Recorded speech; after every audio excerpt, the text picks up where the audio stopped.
membantu kita memahami beberapa besaran. Ya. Karena besaran-besaran yang ada di kimia juga sebenarnya masih membutuhkan matematik ya untuk penyelesaiannya. Oke, kita balik lagi ke pembahasan kita di laju reaksi. Jadi laju di dalam kimia itu adalah lebih pada perubahan konsentrasi. Berarti kita pakai yang ini ya, tiap satuan waktu, delta. Ya. Kemudian karena ini adalah konsentrasi dibagi waktu, berarti satuannya adalah molar per detik, ya, yang ini, atau mol per liter per detik. Ya. Atau boleh juga ditulisnya mol dikali L pangkat min 1, S juga pangkat min 1. Ya. Kemudian di sini di sebelah kanan saya juga tuliskan contoh dari perubahan konsentrasi. Ya. Kalau konsentrasinya semakin menurun, nah kalau kita melihat ya, kalau ada konsentrasi yang semakin berkurang, maka itu adalah suatu reaksi. Sedangkan konsentrasi yang terus bertambah, itu adalah hasil reaksi atau produk. Ya. Jadi di dalam soal bisa jadi yang terlihat adalah grafik kenaikan atau penurunan seperti ini. Ya. Kalau misalnya grafiknya ada 2, ada 3, ada 4, ya itu tergantung dari apakah dia naik atau turun. Kalau yang naik berarti adalah produk, ya. Bertambah setiap satuan waktu itu produk. Kalau berkurang tiap satuan waktu berarti itu adalah reaksi. Ya. Nah, kemudian kita lihat juga di sini bahwa ternyata selain mol, laju itu perbandingannya sama dengan perbandingan koefisien. Artinya kalau ada reaksi dengan koefisien 2, sedangkan hasil reaksi koefisiennya cuma 1, maka kecepatan atau laju dari habisnya bereaksi itu 2 kali lipat dibandingkan laju terbentuknya suatu produk. Ya. Begitupun dengan yang sebaliknya. Ya. Jadi koefisien dengan laju itu berbanding lurus. Ya. Nah, contoh di soal nomor 1 ini koefisien H2O2 ini 2, koefisien H2O juga 2, maka laju habisnya H2O2 itu sama dengan laju terbentuknya si H2O. Ya. Tetapi O2 ini memiliki laju setengah kali dari pembentukan H2O ataupun penguraian H2O2.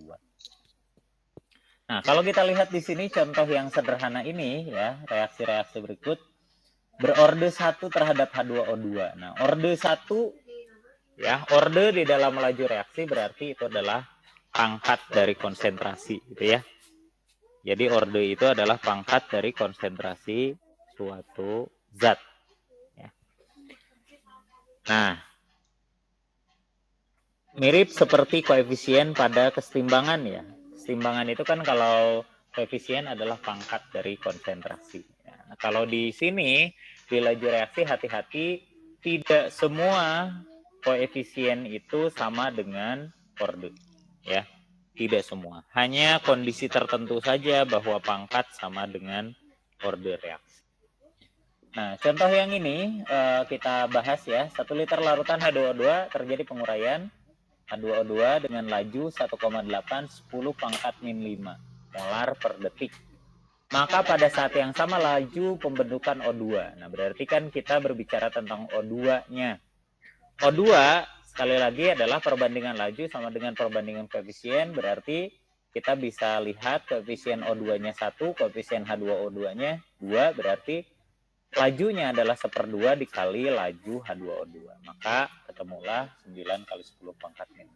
Ini cara paling sederhana ya, dengan menggunakan perbandingan koefisien.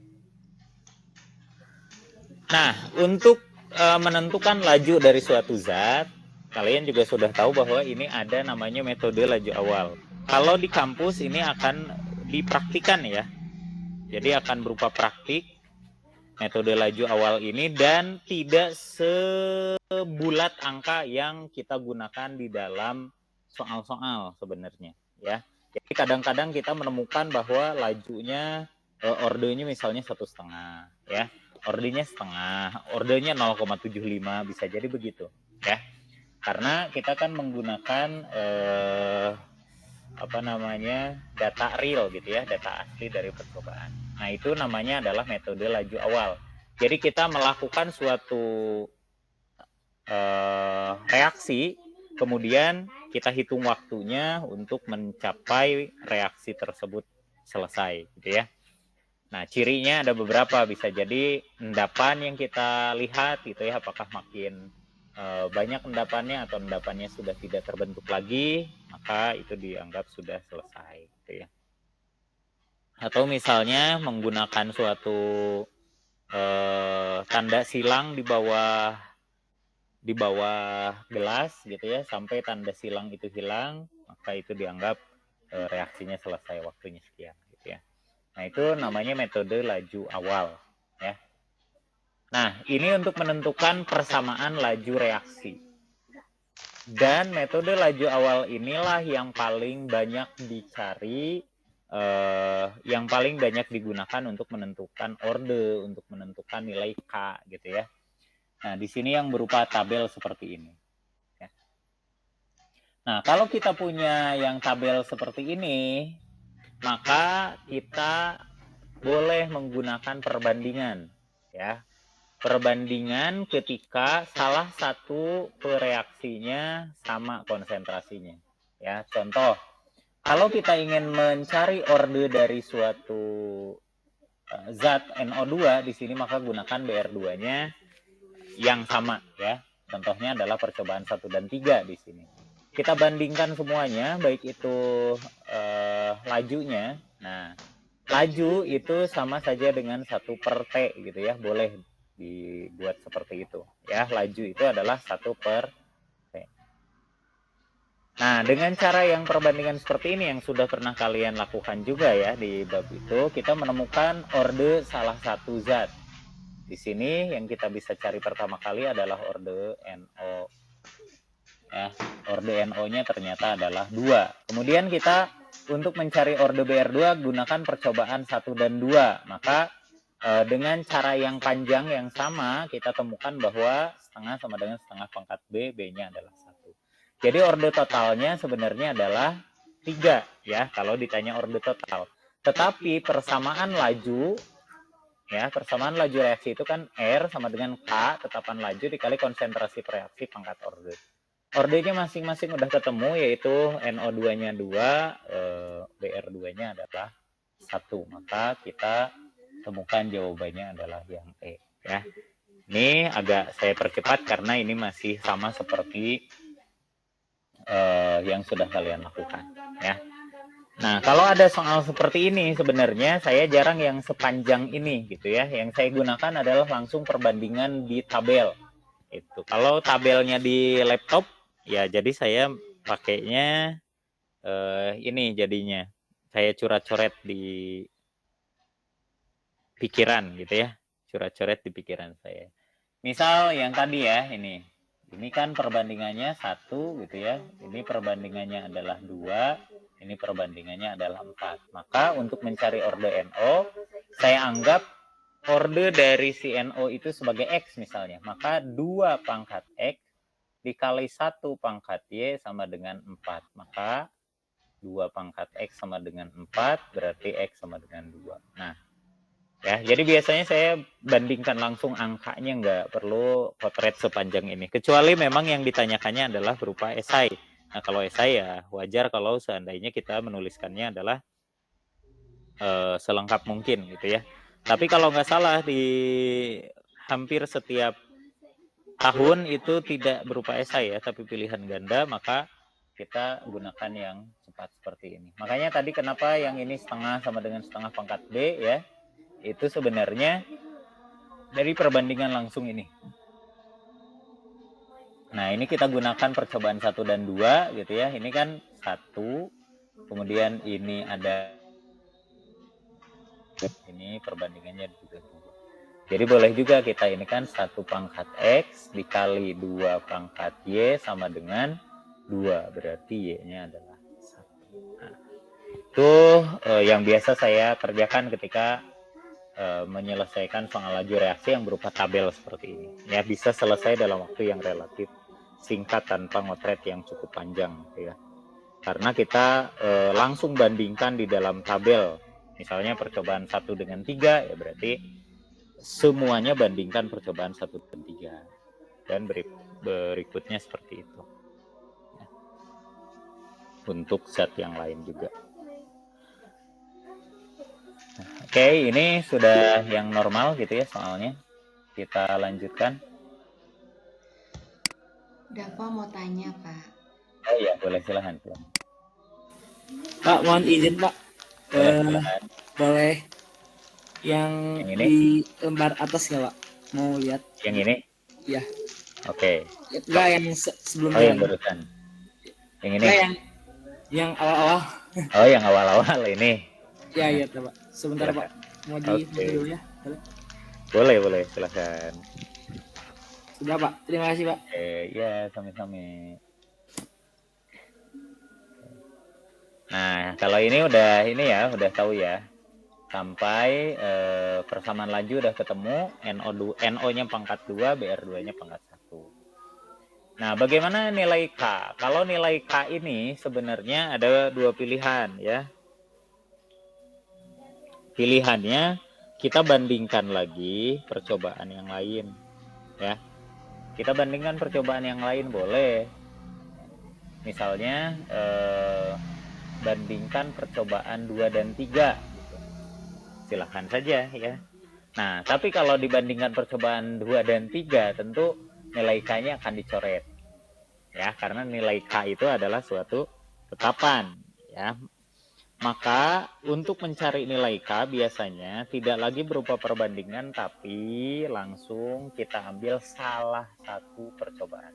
Misalnya percobaan 1 ya.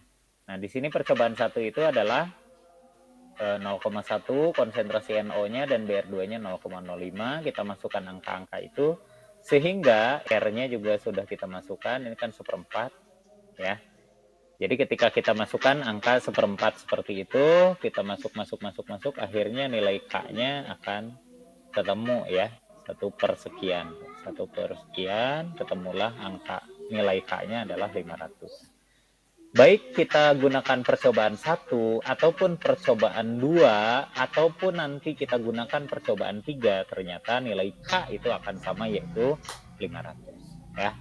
Kalau nilai K sudah ada, maka kesimpulan akhirnya juga kita bisa temukan bahwa nilai R sama dengan K-nya 500, berarti 500 dikali konsentrasi NO pangkat 2, kemudian BR2 pangkat 1. Ini adalah persamaan laju yang paling lengkap karena sudah melibatkan nilai K-nya. Gitu ya. Ini adalah metode pertama, yaitu menggunakan metode laju awal. Ini relatif paling mudah untuk kita lakukan ya, karena banyak soal yang menggunakan tipe seperti ini. Ada metode lain, yaitu metode reaksi elementer. Ini kita tahunya ada di dalam soal. Jadi disebutkan di dalam soal itu, ini adalah suatu reaksi elementer. Nah, kalau reaksi elementer, artinya reaksi tersebut terjadi dalam kondisi benar-benar satu atom itu benar-benar ditulis satu gitu ya, atau satu molekul itu ditulis juga hanya satu ya. Nah, kalau kita tahu bahwa di dalam soal itu disebutkan ini adalah reaksi elementer dan reaksinya seperti apa, maka ya, kesimpulan kita kalau kita punya reaksi seperti itu atau tulisan di soal seperti itu, maka orde itu akan sama dengan koefisien. Itu sudah pasti ya. Jadi orde itu akan sama dengan koefisien. Berapapun koefisiennya maka itu adalah ordenya. Berapapun ordenya maka itu sebenarnya sama dengan koefisien. Ya. Begitu. Nah, sekarang contoh yang ini ya, reaksi elementernya 2H2 tambah 2NO menjadi 2H2 dan N2, maka lajunya adalah K dikali H2 pangkat 2, NO juga pangkat 2. Karena sekali lagi sama antara koefisien dengan si ordenya. Ya, jadi jangan bingung-bingung ketika ada tulisan reaksi elementer. Cara ketiga adalah dengan reaksi lambat. Jadi di dalam soal itu ada keterangan bahwa ini tahap lambat, ini tahap cepat. Nah, kalau kita sudah tahu bahwa ada tahap cepat dengan tahap lambat, maka kita gunakan saja tahap lambat sebagai penentu laju reaksi. Ya, mirip dengan reaksi elementer. Kalau reaksi elementer itu satu reaksi saja itu cukup, ya, satu reaksi cukup. Tetapi kalau reaksi lambat dan reaksi cepat biasanya ada beberapa reaksi, tapi salah satunya atau dua diantaranya ya yang dituliskan, kemudian dua-duanya misalnya cepat, pasti ada reaksi lain yang lambat, ya. Nah, contohnya di sini ada dua tahap untuk membentuk CO2. Pertama ditambah O menjadi CO, dan tahap kedua CO tambah O2 menjadi CO2. Kalau dituliskan tahap lambatnya adalah yang pertama, maka lajunya sesuaikan dengan laju tahap pertama. Jadi R sama dengan K dikali C ya pangkat 1 dikali O2 pangkat setengah. Jadi ini mirip dengan reaksi elementer, yaitu koefisien tahap lambat itu sama dengan orde pada tahap lambat tersebut. Ya. Jadi orde sama dengan koefisien kalau itu termasuk tahap lambat. Oke, jadi ada 3 metode ya. Metode laju awal yang paling umum, yang biasa kita hitung. Metode reaksi elementer yang memang jarang ya. Kalau zaman dulu sering soal ini muncul, bahwa ini adalah reaksi elementer. Dan yang mungkin terjadi lagi adalah metode reaksi lambat. Nah, metode yang ini lambat atau cepat ini akan lebih banyak dibahas di laju enzimatis ya. Ini lebih banyak menggunakan tahap yang ini. Ini tahap lambat, ini tahap cepat. Kinetikanya, ya, nilai K-nya itu akan banyak dibahas. Terutama sekali lagi membahas tentang reaksi enzimatis. Jadi bagaimana metode log and key di biologi itu dibahas melalui laju reaksi, itu lebih banyak menggunakan metode lambat. Ya.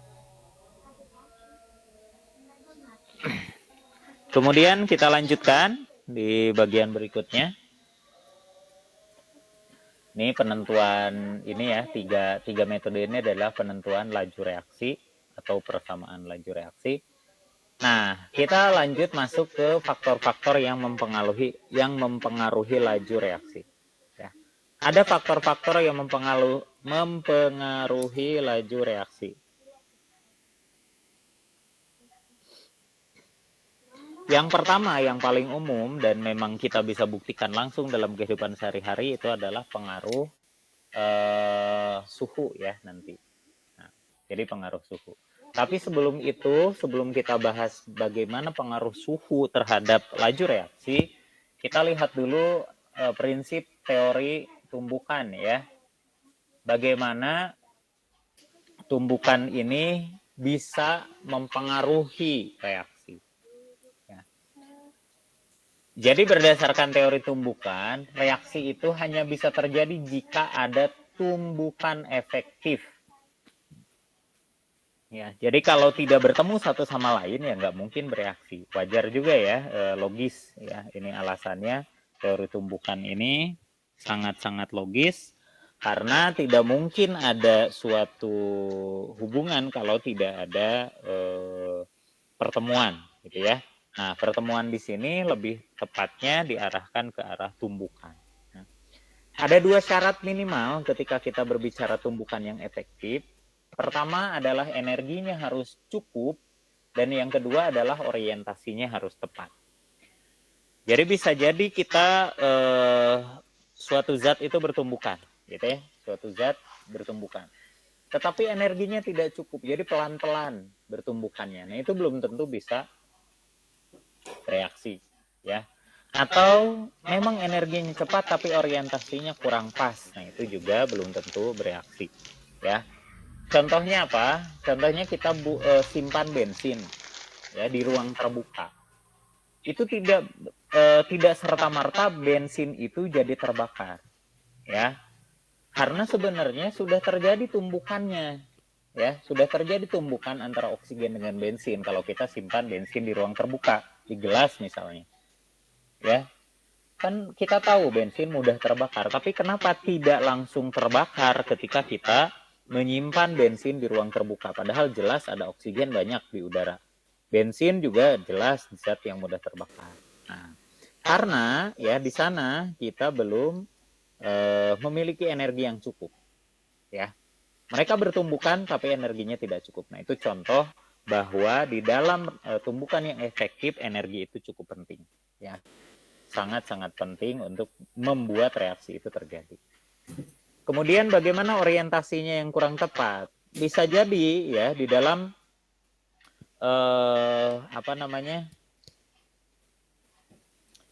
di dalam suatu wadah gitu ya, si partikel-partikel itu bertumbukan sangat cepat, ya. Tetapi kadang-kadang ya mereka itu contohnya apa ya? Karena ruangannya sangat luas gitu ya. Misalnya suhunya panas, tapi karena ruangannya sangat luas, mereka itu hampir tidak bisa bertemu. Nah, ketika orientasinya tidak terlalu tepat, gitu ya, pertemuannya terlalu jarang, ya, maka itu juga bukan tumbukan efektif. Jadi intinya ada dua syarat ya tumbukan efektif itu. Pertama energinya, kemudian yang kedua orientasi atau arahnya, arah tumbukannya. Sama mungkin ketika kita punya berita kemarin kecelakaan kereta, kenapa bisa sampai hancur seperti itu? Karena itu tumbukannya tepat terjadi, orientasinya tepat. Dalam satu jalur yang sama, mereka bertumbukan akhirnya rusak. Nah, itu akibat dari reaksi. Ya, kerusakan itu akibat adanya reaksi antara kereta satu dengan kereta lain. Tapi kalaupun mereka cepat gitu, tapi jalurnya berbeda, mereka tidak akan bertumbukan.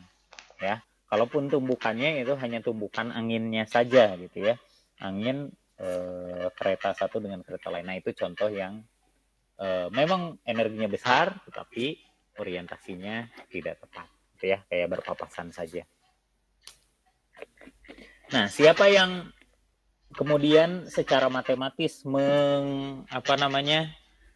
merumuskan tentang tumbukan yang efektif? Itu namanya adalah Arrhenius. Dengan menuliskan frekuensi tumbukan itu, ada faktor frekuensi tumbukan, yaitu dengan rumus ini ya. Jadi K itu sama dengan A dikali E itu adalah nantinya akan bilangan natural gitu ya, ada angka 2, sekian, pangkat minus EA per RT.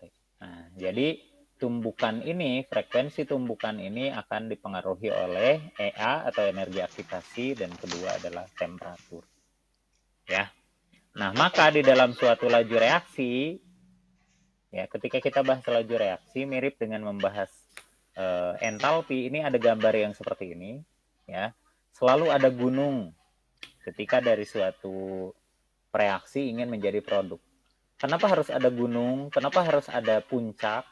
Karena sekalipun contoh tadi ya, bensin dengan oksigen bertemu, belum tentu bisa langsung bereaksi. Maka dia harus melewati, namanya adalah energi aktivasi.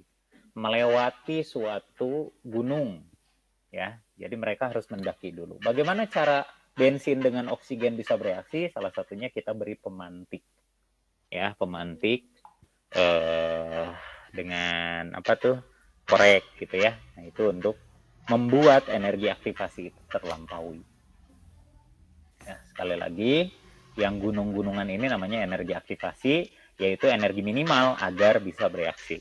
Kalau energi aktivasi ini tidak terlampaui, seberapapun besarnya energi, seberapapun dekatnya, seberapapun mereka bertumbukan, ya, maka itu tidak akan terjadi karena energinya tidak cukup. Ya. Nah, disebut energinya cukup kalau sudah melampaui energi aktivasi. Gitu. Nah, oke, kita lanjutkan ya di sini. Nah, tadi disampaikan bahwa faktor yang mempengaruhi laju reaksi itu ada beberapa, salah satunya adalah suhu. berdasarkan persamaan ini saja bahwa K sama dengan A kali E pangkat minus E A per RT, sudah jelas temperatur di sini sangat berpengaruh terhadap frekuensi tumbukan. Ya. Jadi pasti ketika suhunya tinggi, tumbukannya frekuensinya akan semakin cepat. Nah, jadi nilai K di sini ini akan sangat terpengaruh oleh suhu. Nah, apa sebenarnya yang terjadi ketika suhu meningkat atau suhunya berubah? Ya, temperatur atau suhu itu akan berpengaruh terhadap energi kinetik dari suatu partikel. Ya, makin tinggi suhunya, maka energi kinetik yang dimiliki suatu partikel itu akan makin besar.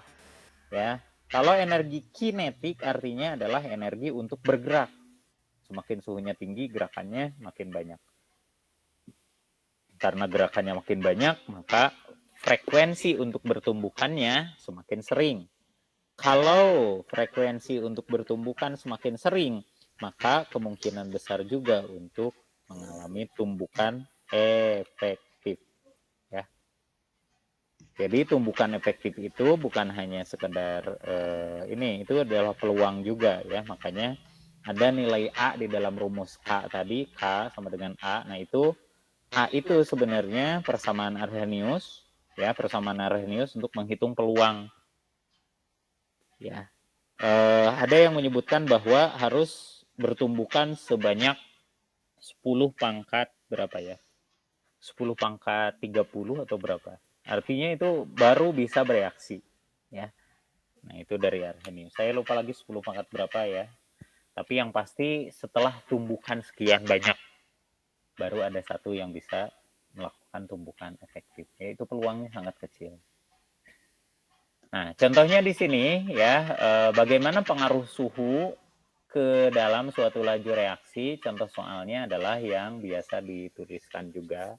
Ini yang normal-normal saja gitu ya soalnya. Nah, diketahui setiap kenaikan suhu 20 derajat Celcius berlangsung 3 kali lebih cepat gitu ya. Waktu reaksi ini diperlukan pada suhu 80 derajat Celcius bila pada suhu 20 berlangsung selama 2 jam 42 menit. Maka ini pakai logika juga bisa ya. Jadi pada suhu 20 itu 162 menit, karena kan 2 jam itu 120 tambah 42 menit, berarti 162 menit. Lajunya meningkat 3 kali lipat. Berarti kalau laju meningkat 3 kali lipat, ya waktu yang diperlukan ya itu berkurang 3 kali lipat, atau kita sebut dibagi gitu ya. Kan kalau lajunya merupakan kelipatan sekian, maka waktunya adalah dibagi sekian gitu ya.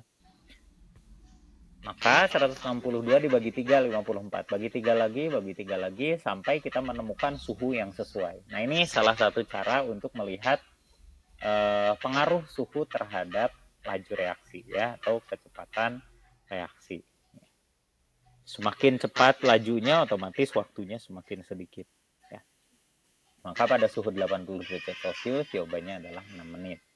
Nah, ini contoh menggunakan logika seperti ini. Ya, ini kalau panjang, kalau suhunya dari 20 derajat Celcius, yang ditanya adalah 500 derajat Celcius, tentu itu cukup lama ya untuk menggunakan metode ini. Maka ada metode lain menggunakan rumus seperti ini. Ya. Nah, jadi di sini saya tuliskan bahwa laju itu adalah 3 pangkat gitu ya, delta T per temperatur penentunya. Ya, delta T-nya 80 dikurangi 20 itu adalah 60 derajat, dibagi 20 itu adalah suhu awal, suhu penentunya ya, setiap kenaikan 20. Maka ini adalah 3 pangkat 3, 27 kali lebih cepat si lajunya. Dan berarti temperaturnya adalah 1/27 kali dari waktu awal. Ya.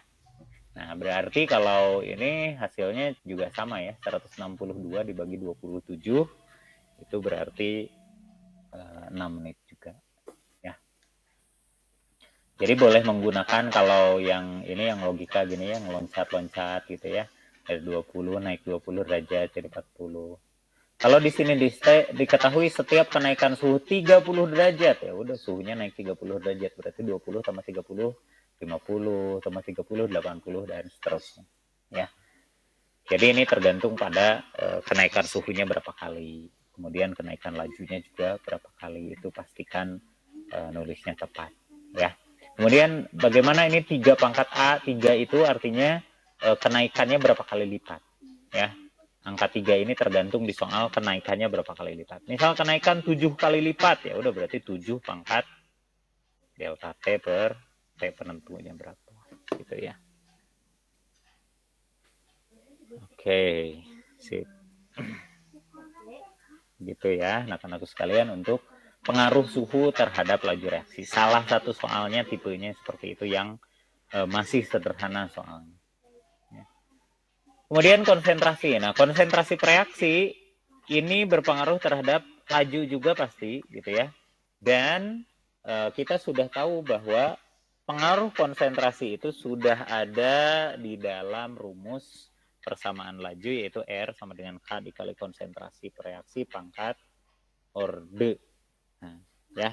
Jadi itu jelas dan sudah normal kita mengerjakan soal yang pengaruh konsentrasi terhadap laju. Ya, semakin besar orde maka reaksi akan makin cepat, ya. Kalau ordenya negatif maka itu justru akan semakin lambat. Itulah biasanya akibat adanya pengaruh inhibitor, ya. Inhibitor itu bukan malah membuat reaksi jadi cepat, tapi reaksinya akan makin lambat. Ya.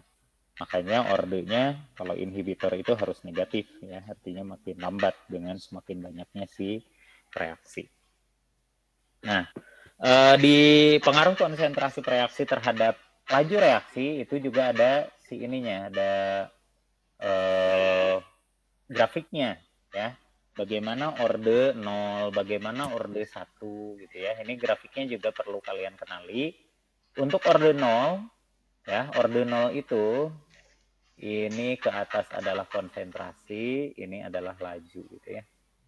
Ini R. Nah, konsentrasi konsentrasi kayaknya yang bawah ya. Kembali. Jadi X-nya adalah konsentrasi, kemudian ke atasnya adalah laju. Nah, kalau orde 0, ya konsentrasi sebanyak apapun ya lajunya tetap sekian. Artinya konsentrasi tidak berpengaruh terhadap laju reaksinya. Itu artinya orde 0, ya. Jadi yang lurus-lurus begini ini orde 0. Oke, ini orde 0. Orde 0 berarti kan mau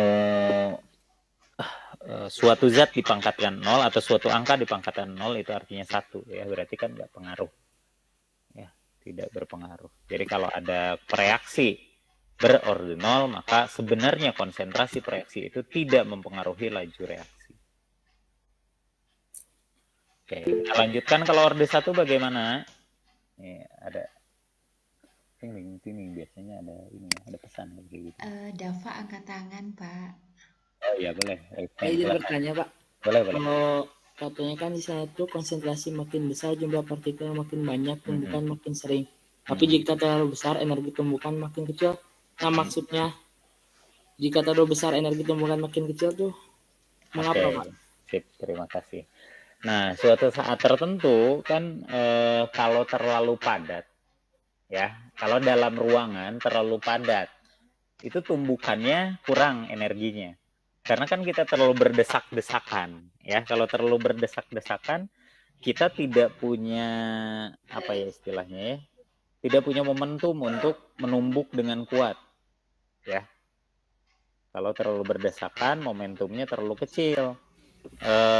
Nggak punya tengawahan lah, lamun dia mah ngadu domba misalnya, terlalu berdesakan boro-boro ngadu gitu ya, cuma gesek-gesek saja gitu ya, tidak benar-benar bertumbukan. Nah itu makanya ada suatu saat ya, ada suatu saat ketika konsentrasi bertambah ya, konsentrasinya memang bertambah tapi si lajunya tidak bertambah. Nah itu berarti kondisi ketika jenuh namanya ya. Jadi ada kondisi jenuh, yaitu ketika konsentrasi bertambah malah dia tetap lajunya. Siap, Pak. Terima kasih, Pak. Ya, sama-sama. Oke, kita lanjutkan ya.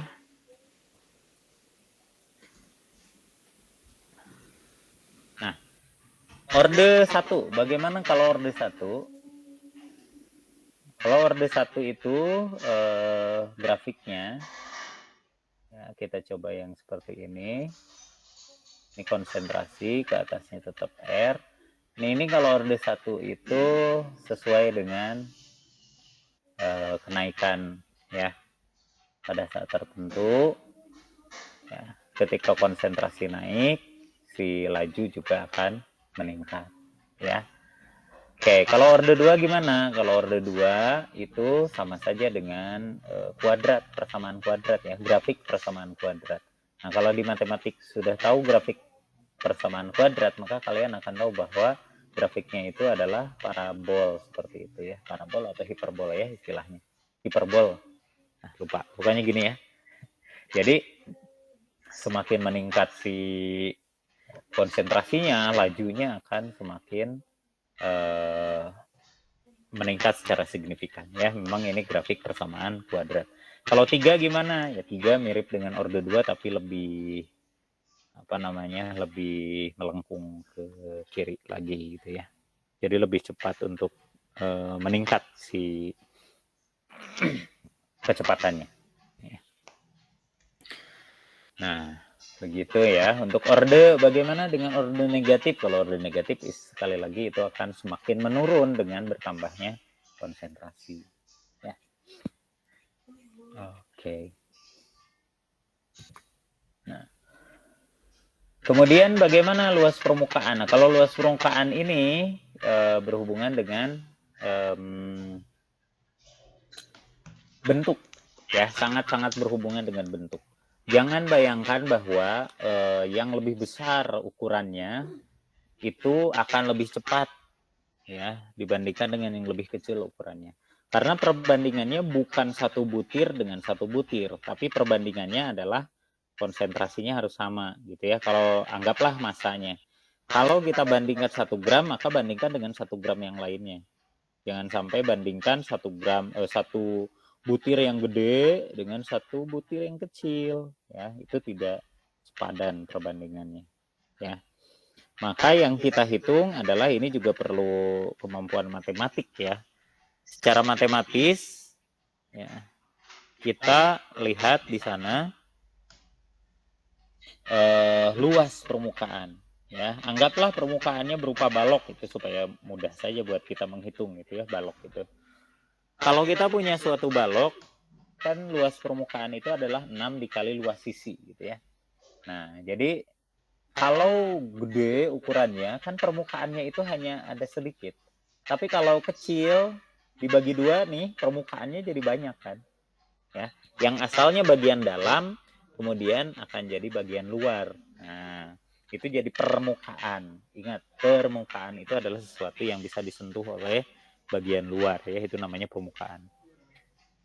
Jadi semakin kecil butirannya dengan jumlah massa yang sama, tentu yang butiran kecil itu lebih banyak luas permukaannya, lebih banyak bidang sentuh, lebih banyak hal yang bisa berhubungan dengan dunia luar gitu ya.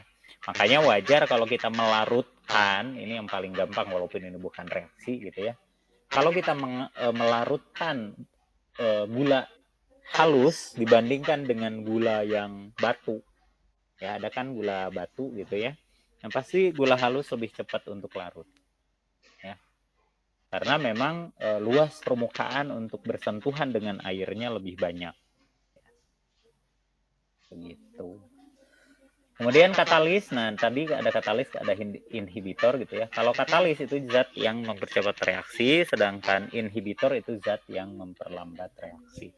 Nah, sekali lagi untuk katalis dan inhibitor ini akan banyak dibahas, apalagi gitu ya, dengan metode yang tadi tahap cepat, tahap lambat, kemudian juga nanti ada persamaan-persamaan lain yang dibawa ya. Ada integralnya ya, laju integral, ada laju diferensial gitu ya.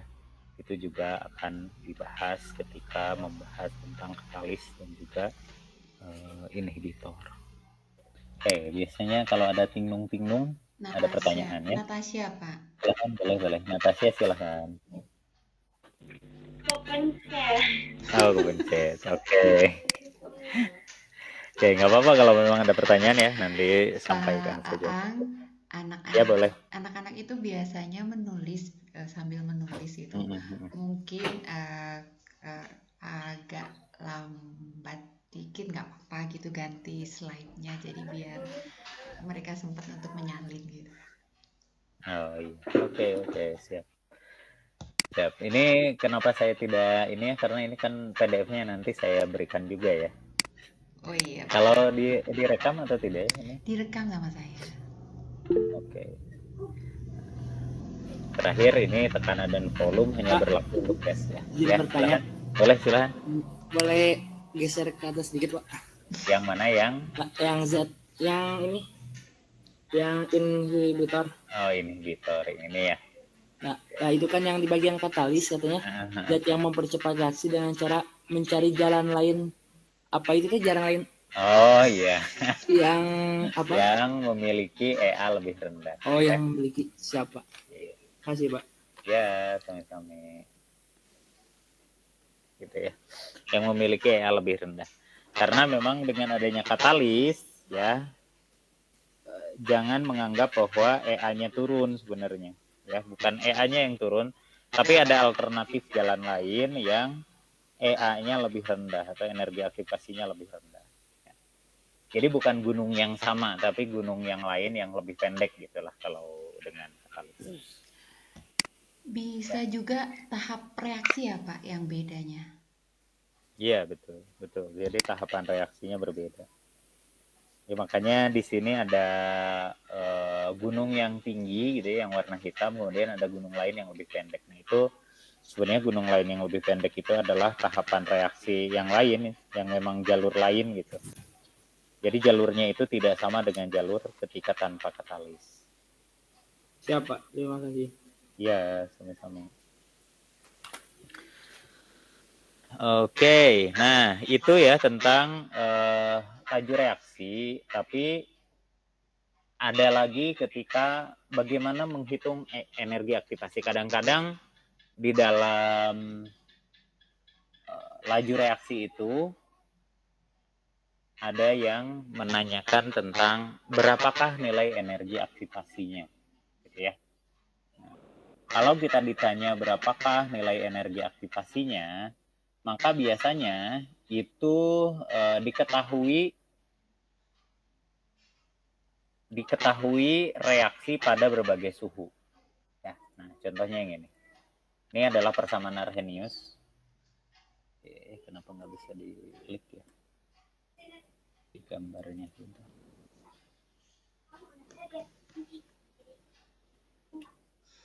Gimana sih? Nah, ini dia. Nah, ini ya, kan kalau tadi itu persamaan awalnya yang sudah saya tulis di atas adalah K dikali konsentrasi K sama dengan, bentar ya, saya copy dulu yang atas. Nah, ini adalah persamaan awal yang tadi persamaan Arrhenius ya. Jadi konstanta laju reaksi itu adalah A dikali E pangkat minus E A per RT gitu ya. Nah, ini dengan satuan-satuannya di sini sudah ditulis. Ini namanya persamaan Arrhenius. Kemudian kalau diintegralkan nanti akan jadi logaritma natural ya. Nah, ini namanya sekali lagi persamaan Arrhenius ya.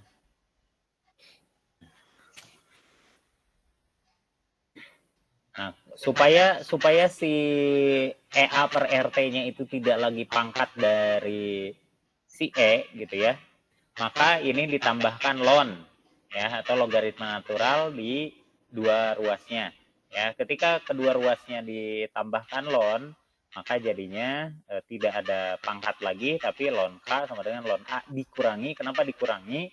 Karena di sini pangkatnya adalah minus gitu ya. Tapi kalau pangkatnya positif, maka ini ln A ditambah gitu ya. Tapi karena ini minus, maka ln A dikurangi EA per RT. Nah, kalau ln itu berarti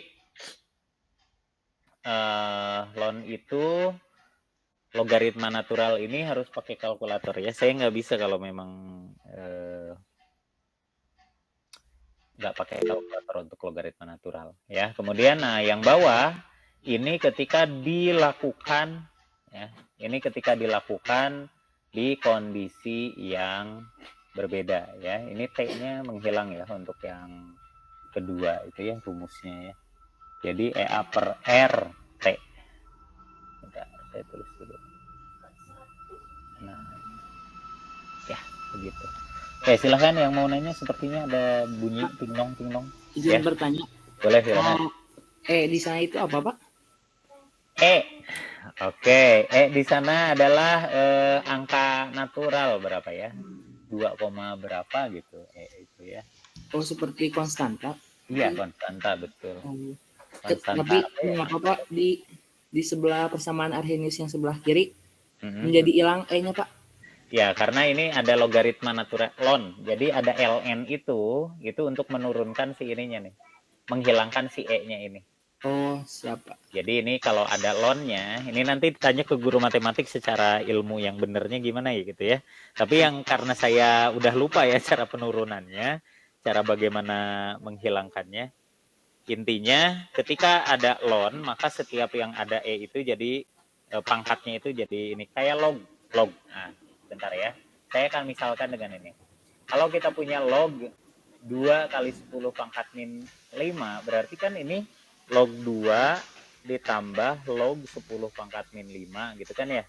Nah, log 10 pangkat min 5 itu berapa? Itu kan min 5, betul ya? Betul ya? Betul. Nah, kayak gitu. Jadi log 2 min 5. Jadi log itu kan seolah-olah mengambil pangkat dari 10 gitu kan ya. Nah, kalau ln ini mengambil pangkat dari si E itu. Begitu. Siapa? Terima kasih. Ya, sami-sami. Ya. Itu kalau yang saya karena butuhnya sesederhana itu ya udah saya nggak terlalu banyak mengulang kembali ya matematikanya, yang penting bisa gitu ya untuk menggunakan rumus tersebut. Ya, kalau kalian ini ya akan lebih sangat kuat pemahaman kalian kalau prinsip matematikanya juga kalian ingat. Kenapa kok ketika ada ln gitu ya tidak ada E-nya gitu ya, tidak jadi diturunkan, tidak jadi ada gitu E-nya, ya, padahal harusnya ada ya. Kalau saya sesederhana itu, ketika ada ln di kedua ruas maka hilang gitu ya. Jadi ini kan sebenarnya ln H itu sama dengan ln A ya, kemudian ln E ya ditambah ln E pangkat minus EA per RT. Awalnya kan begini ya. Nah, ketika ln E pangkat itu adalah langsung.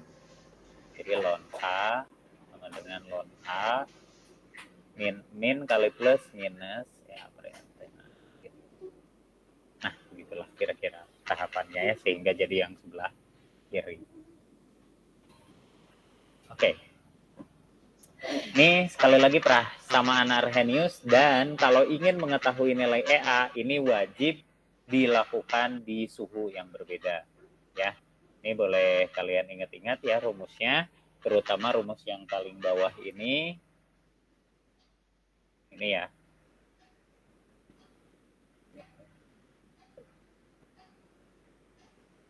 Ini adalah persamaan Arrhenius di dua suhu yang berbeda ya, untuk dua suhu yang berbeda. Ini persamaan Arrhenius yang awal. Di kalkulator ada ya E itu apa gitu atau berapa. Saya ada kalkulator tapi di mana ya, saya cari dulu kalkulatornya. Kalian kalau punya kalkulator saintifik boleh ya, nilai E itu angkanya berapa itu juga ada. 2,3 berapa? 2,718 Pak. 2,718 ya.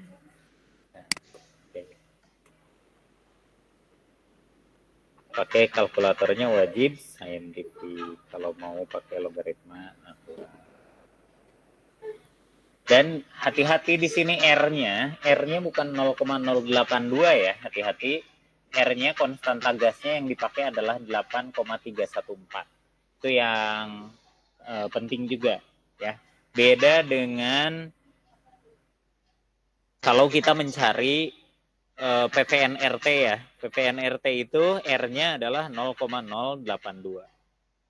Kalau berhubungan dengan energi, R-nya itu 8,314.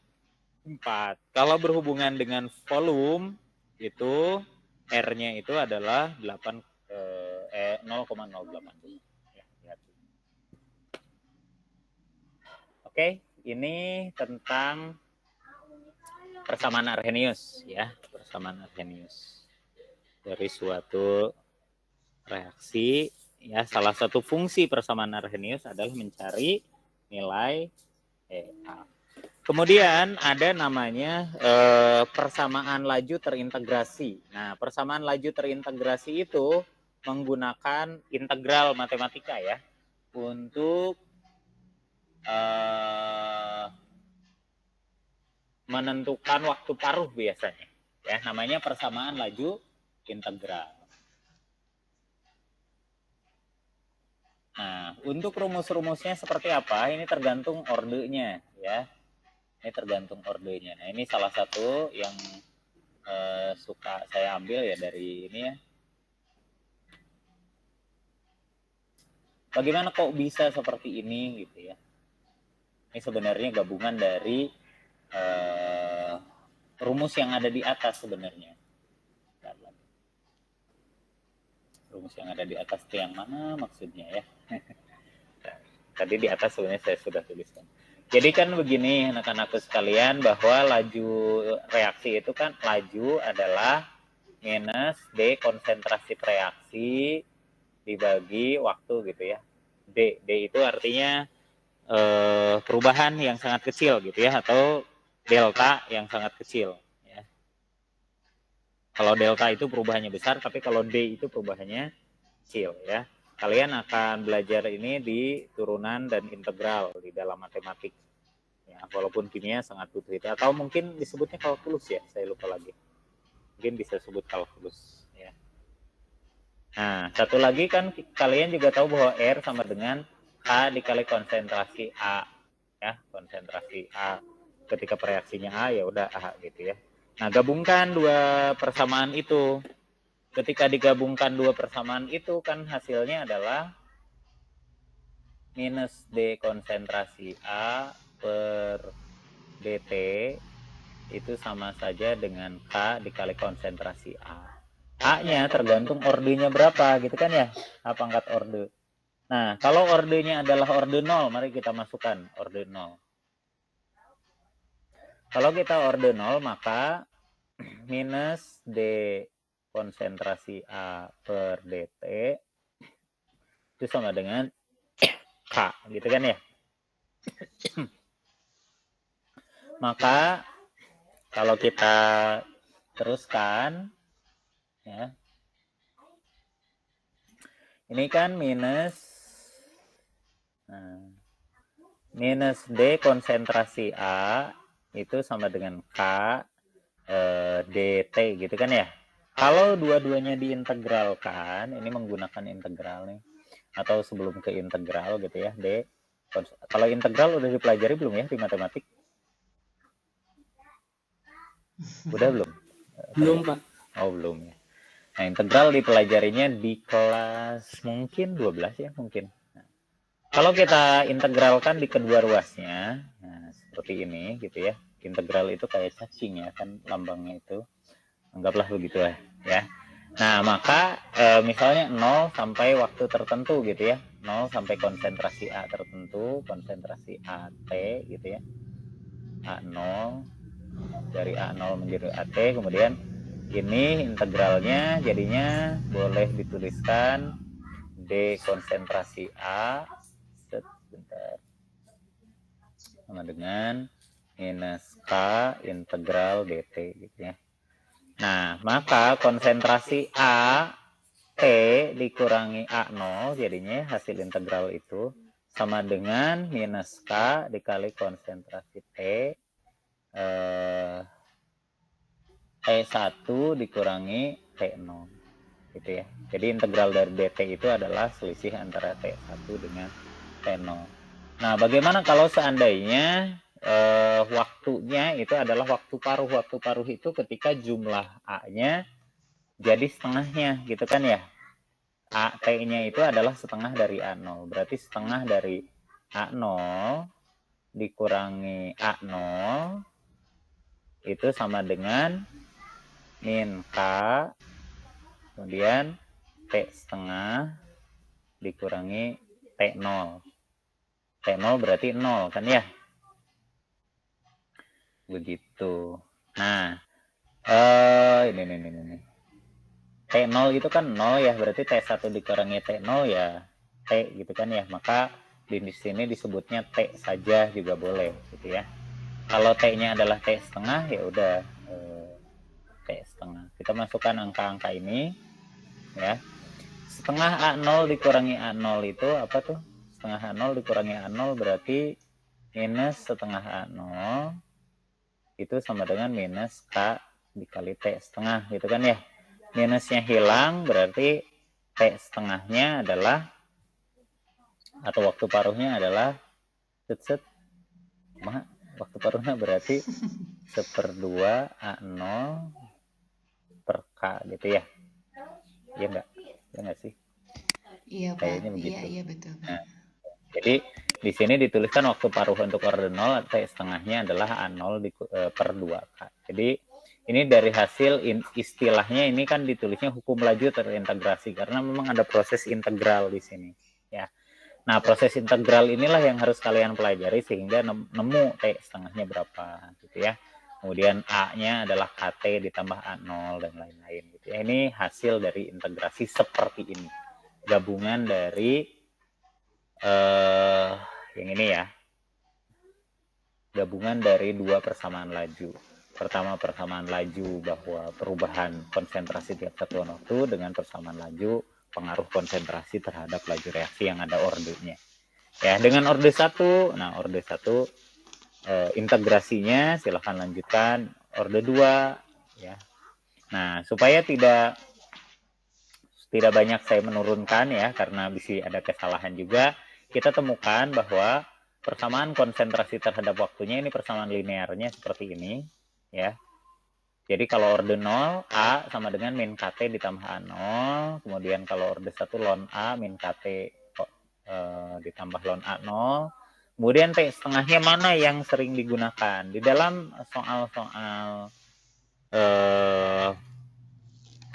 olimpiade ya, pasti ordenya itu dikasih tahu. Bisa jadi orde 0, orde 1. Ya, kebanyakan 2 itu. Ya, kebanyakan untuk menentukan orde itu. Yang 2 itu sangat jarang ya, soalnya beberapa tahun yang ada tentang laju reaksi itu ordenya jarang yang orde 2 ya. Yang ada waktu paruhnya biasanya orde 0 atau orde 1. Ya mungkin di yang LOPI kemarin biasanya ada juga ya yang tentang soal orde reaksi ya. Dan waktu paruh itu biasanya ada. Nggak tahu di SI kemarin ada nggak ya? Saya ada Ada kayaknya, nggak Pak. di yang Ada. ada ya? Pak Aan, saya kirim soal yang EA ya di grup ya. Ini Boleh. kemarin nggak terbahas. Oke, silahkan. Udah dikirim ya? Belum. Masih loading. Iya. Iya, karena handphonenya cuman ini agak susah karena ini di buku sih jadi agak anak-anak sebenarnya punya bukunya. Bagus, berarti bisa baca secara mandiri ya? Iya, betul. Ini saya coba kirim, mudah-mudahan jelas ya, mudah-mudahan jelas. Sambil jalan aja Pak, saya coba edit dulu. Oke, kalau materinya udah tinggal nyari soal memang sekarang. Oke. Tadi ada soal OKN itu punya UGM, itu ada membandingkan dua buah laju ya Pak. Tapi laju kayaknya laju elementer atau apa nomor berapa ada sudah soalnya kalau itu di grup Pak. Sudah saya kirim ke grup. nomor 18 kalau nggak salah tadi. Oh, ini ya. Iya, yang Ini yang soal banyak tadi ya. itu saya beres-beres handphone nemu soal Momen OKN. Dulu sempat ikut UGM. mana ya? Nomor 40. Oke, nomor 40. Faktor retensi Yang kimia punya fisik. buku Dava sama Natasha boleh buka halaman 216. Adan sama Ferenma di Bunaning kirim di grup ya. Mudah-mudahan Pak Ang bisa baca karena Mana ya ini ya? Howard, tension, faktor retensi, Oke HTGP Pak, yang 4, soal yang EA sudah saya kirim. Yang soal EMF, laju yang ini nih Pak. mono Oke. 4, TPS 4, CPSE. Mana kok nggak ada ya? Nomor Belum nemu. 18, nomor 18 tadi teh. Nah ini ada Pak. Apabila CL2 memiliki kecepatan efusi, maksudnya laju nggak itu ya? Saya forward lagi Pak. Nomor 18 dari 20. Saya forward lagi.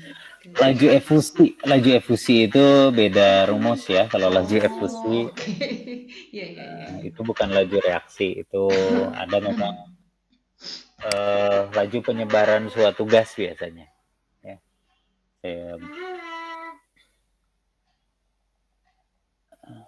Gimana ya saya nyimpennya? Yang soal EA udah saya kirim Pak. Oke. Bentar ya.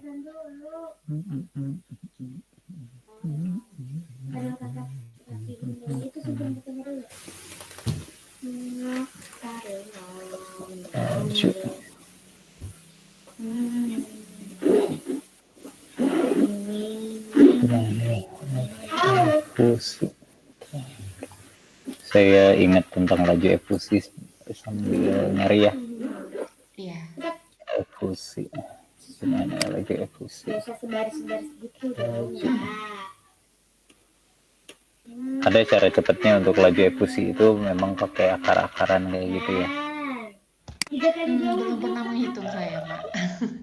Itu soal UGM saya nemu itu. Berapa? 4 tahun lalu. Oke.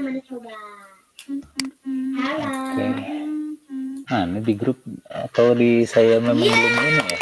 Nggak ke ini ya? Ada, saya kirim ke yang soal yang baru Pak, yang EA. Di paling bawah yang terbaru.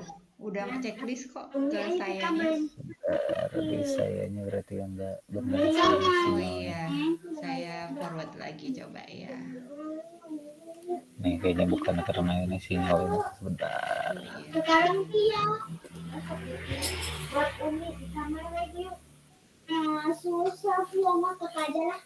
Nah, ini.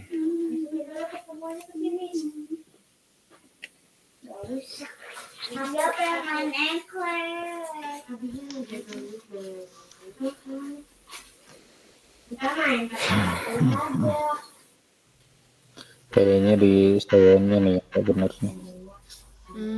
Nggak masuk ya Pak? Ada sih, cuma belum kebuka aja.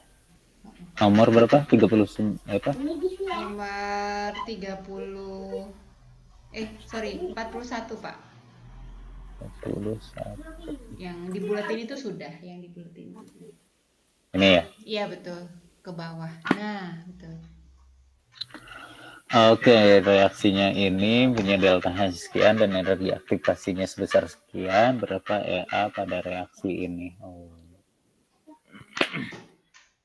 Oke, kalau ini bukan pakai persamaan ini ya. Sebentar. Ini delta H, ini EA. Berapa reaksinya? 2N2O5. Ini cuma dibalik reaksi aja. Oh. Nih, sebentar ya. Ini menggunakan grafik yang biasa kita apa namanya? Nah, kayak gini nih, grafik reaksi ini. Kemudian di sana disebutkan bahwa delta H-nya kan min 114 ya. Energi aktivasinya adalah 92,8. Anggaplah begini. Berarti awalnya begini, begini gitu ya. Nah, jarak antara si dia delta H-nya kan ini delta H kan. Delta H-nya adalah minus 114. Nah, jelas nggak ya? Harus pakai warna hitam aja. Ini delta H-nya adalah minus 114. Kemudian EA-nya katanya di sini berapa EA-nya? EA-nya adalah 92,8. Ini kan reaksinya begini. Sekarang yang diminta adalah reaksi kebalikannya. Kalau reaksi kebalikannya berarti EA-nya itu adalah dari dasar yang paling bawah sampai ke atas. Sudah selesai. Jadi nilainya adalah ini kan gabungan ini. Nilainya 92,8 dengan 114 berarti 114 ditambah 92,8 berarti 200 sekian. 206,8. Iya, jawabannya itu. Jadi kalau yang ini nggak perlu pakai yang logaritma natural ya. Nggak perlu itu karena ini bukan EA yang ya bukan EA yang dimaksud itu cuma hanya sebagai ini saja grafik gitu ya, memahami grafik sebenarnya. Dari exo diubah ke endo berarti itu ya Pak ya, jadi EA-nya jadi bawah gitu ya. Iya betul, ini hanya membalik reaksi saja, bukan pada suhu yang berbeda. Iya. Oke, ada lagi yang tentang ini sambil saya ini kan laju efusi. Laju efusi udah saya temukan soalnya, contohnya ini saya ambil dari contoh soal dari POSI ya, saya dapat soal POSI. Sebentar. Nah, ada bunyi itu siapa? Feren Pak, Feren, gimana Feren? Silahkan Feren. Boleh Feren, silahkan. Feren dipanggil. Kayaknya Ferennya sinyal mungkin Pak. Oke. Ada soal tentang laju efusi ini ya. Untuk mengalami efusi yang sama seperti I2, ini ada nggak soal yang mirip seperti ini? Nah, ini 0,1 mol uap I2 mengalami efusi dari dalam suatu wadah, gitu ya. Nah, berapa lama waktu yang dibutuhkan oleh 0,1 mol gas H2 dengan jumlah yang sama? Maka sebenarnya ini perbandingan saja. H2 itu kan lebih ringan dibandingkan I2, berarti harusnya lajunya lebih cepat ya, lebih cepat daripada 39 detik, itu logikanya dulu. Ya. Berarti yang lebih cepat dari 39 detik itu ada berapa pilihan tuh? Ada A, B, D gitu ya. Nah, berapa tepatnya tergantung pada si MR-nya. Nah, jadi laju efusi itu berbanding terbalik dengan akar MR. Nah, ini rumusnya. Jadi sederhana, pakai akar, tapi karena kita nggak tahu ya, jadi sebelumnya memang kita juga bingung jadinya. Seperti ini saja. Akar dari MR dibagi MR. Perbandingan MR sebenarnya. Itu laju efusi. Atau waktu untuk efusi. Mungkin kalau ada soal tentang efusi ya, laju efusi silahkan. Silahkan boleh, itu berbunyi kering dong. Siapa itu? Izin bertanya. Boleh, silahkan. Kan apakah menggunakan rumus itu semuanya harus sama, Pak? Atau kalau beda pun bisa menggunakan rumus itu, Pak? Bagus sekali ya. Nah, agar kecepatan suatu efusi atau difusi itu bisa dibandingkan, tentu jumlahnya juga harus sama. Karena ketika konsentrasi terlalu banyak misalnya, ya, kan berbeda kecepatan dengan konsentrasinya sedikit. Itu berhubungan dengan volume yang kalau gas kan memenuhi ruangan gitu ya. Nah, kalau misalnya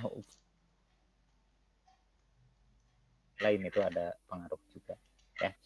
Cuma selama itu tidak mengganggu tumbukannya, ya mau beda atau sama pun sebenarnya tidak terlalu berpengaruh. Ya, begitu.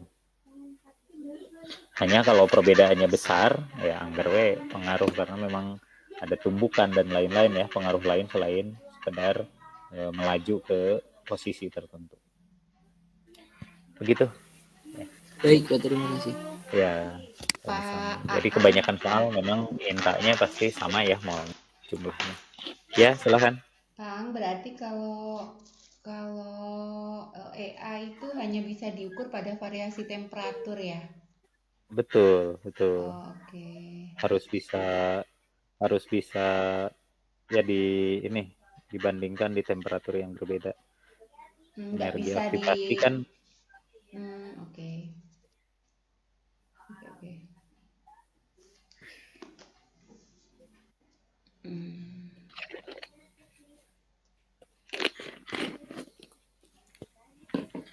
kecuali sudah diketahui di dalam soal ya. Ada beberapa yang contohnya sebentar. Saya cari dulu ya yang ada lajunya. Ini Ada nggak yang di OSK boleh, yang di soal lain juga boleh.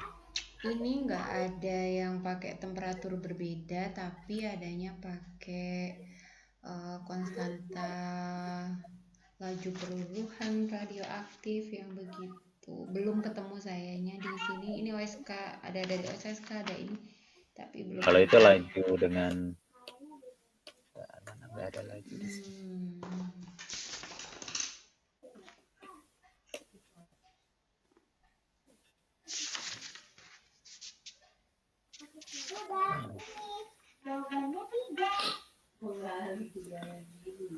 Oke, yang waktu paruh boleh ya kita coba ini kan ya selesaikan. Waktu paruh radioaktif juga sama ya sebenarnya itu laju reaksi juga. Coba ya saya kirimkan, mudah-mudahan bisa terbuka.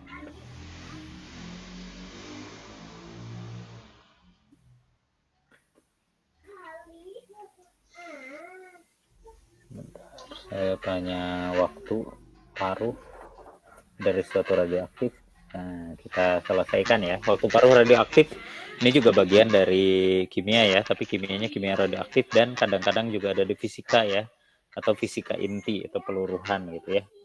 Fisika inti kebanyakan membahas tentang besarnya energi. Kalau kimia lebih banyak ke peluruhannya ya. Peluruhannya itu jadi apa nantinya. Ya. Nah, kita masukkan di sini ada waktu paruhnya 1.600 tahun ya. 1.600 tahun. Kemudian lama waktu yang dibutuhkan untuk meluruh sebanyak 25% ya, meluruh sebanyak 25%. Nah, maka di sini anak-anakku sekalian tinggal kita kalau ini harus pakai kalkulator ya. Kalau ini harus pakai kalkulator karena nggak pas setengahnya gitu. Kan kalau NT itu adalah N0 dikali setengah pangkat T per T setengah. Ya, T setengah itu artinya waktu paruh.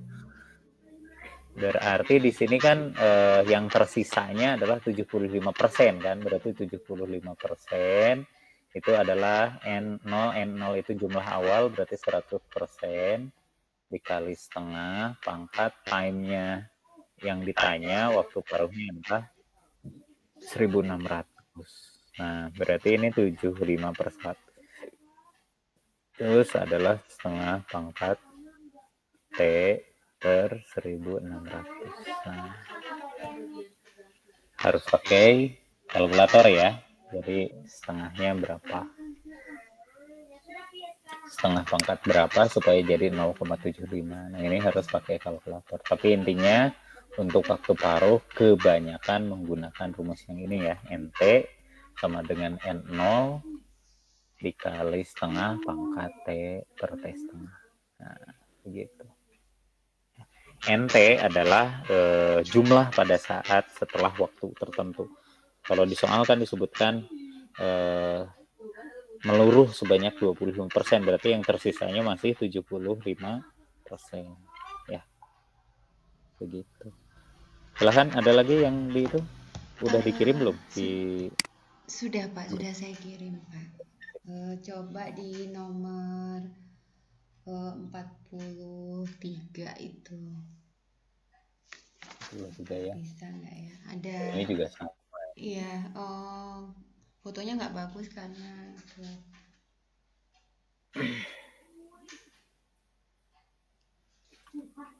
Sebentar, saya ambil sedikit saja.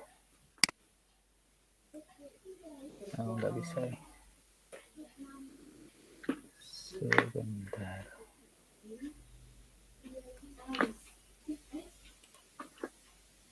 Ini juga tentang waktu paruh ya, tentang peluruhan radioaktif. Jadi lajunya belum yang ada EA-nya ya. Nah, ini juga sama ya dengan cara yang tadi. Ini adalah aktivitas. Aktivitas itu sama saja dengan jumlah ya. Karena kalau jumlahnya banyak, aktivitasnya juga banyak. Berarti AT sama dengan A0 dikali setengah pangkat T. T itu time-nya berapa, T setengah adalah waktu paruhnya. Ini konstanta laju peluruhan adalah, nah konstanta itu berarti K. K-nya itu adalah 0,0341 menit pangkat min 1. Artinya ini adalah orde 1 ya. Jadi dari dari tetapan laju kita bisa tahu bahwa ini adalah orde 0. Orde 1 ya. Jadi ordenya berapa ini bisa tahu dari satuan K-nya. Nah, berarti T setengahnya itu ya, T setengahnya adalah T setengahnya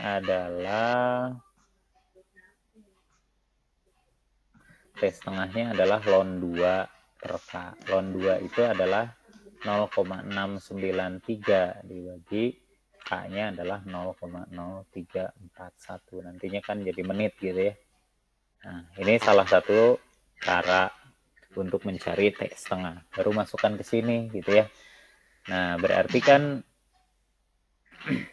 AT-nya berapa tuh? Aktivitasnya tinggal 1/4. Berarti AT-nya adalah 1/4, A0-nya 1. Jadi langsung saja 1/4 sama dengan setengah pangkat T per T setengahnya adalah 0,693 dibagi 0,0341. Nah, ini masukkan angkanya berapa? Sekian gitu ya. Nah, ini kalau dihitung berapa menit, nanti masukkan ke sini. Berarti kan ini setengah pangkat 2 gitu ya. Sama dengan, kalau ini enakan karena ada 1/4 gitu. Setengah pangkat T per sekian. Nah, berarti 2 sama dengan T per sekian. Sehingga T adalah 2 kali lipat dari waktu paruh itu. Ya.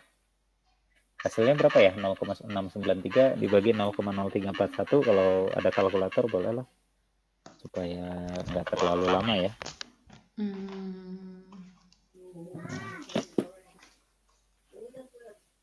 Ketemu berapa ini? 20, sekitar 40-an ya, 40-an kayaknya Udah jawabannya. Pak, kayaknya Pak. Udah ada ini. Jawaban berapa dah Pak? Bukan Pak, izin bertanya. Mau nanya ya, boleh. Maaf Pak, di T mungkin kurang mendengarkan. Kalau Boleh. itu T setengahnya tidak ada, itu mengapa ya Pak? T setengah tidak ada di yang itu gini Pak, yang tengah pangkat T per titik. Oh iya, tidak ada karena kita belum hitung. Makanya saya nanya ini berapa angkanya. Ini yang iya. Ini kan dibagi. Nah, ini masukkan ke sini. Nah, 20,3 ya. Nah, berarti kan kalau 20,3 udah ketemu jawabannya 40,6. Kalau ini 20,3 berarti ini 20,3 gitu ya. Ini 20,3. Nih, kita lanjutkan angkanya.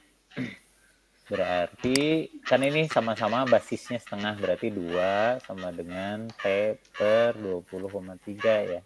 Jadi T-nya adalah 40,6 menit. Begitu ya.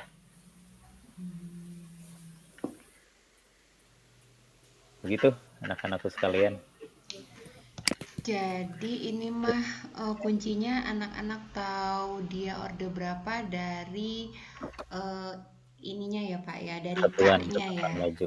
dari K Iya, ya. dari satuan tetapan lajunya betul. Oke. Ada kalau misalnya pakai yang langsung yang tadi bisa juga misalnya kalau nggak salah orde satu itu gimana ya? Lon ya, tapi itu pakai logaritma natural lebih nggak enak kan sih? Lon A ya dikurangi ln A0 yang metode terintegrasi itu mana ya? Yang tadi di atas ya Pak ya. Yang Hmm, nah ini nih ln A min KT ln A0 gitu ya. Nah ini boleh pakai yang logaritma itu, tapi kayaknya kalau pakai logaritma itu butuh kalkulatornya yang lebih canggih gitu. Iya. Pak, Akan maaf pakai Pak. logaritma. Ya silahkan boleh. Tadi itu mengapa bisa tahu orde satunya itu dari mana Pak? Oke sip. Nah, orde satunya itu diambil dari satuannya. Satuannya adalah menit pangkat min 1. Kita coba ya menentukan orde dari satuan. Kita mulai. Misal, kita R sama dengan K dikali konsentrasi A pangkat 0. Oke. R itu, ya kalau R itu kan satuannya adalah molar per detik gitu ya. Molar per second sama dengan K. Jadi satuan K untuk orde 0 adalah molar per second. Karena A pangkat 0 artinya 1 ya.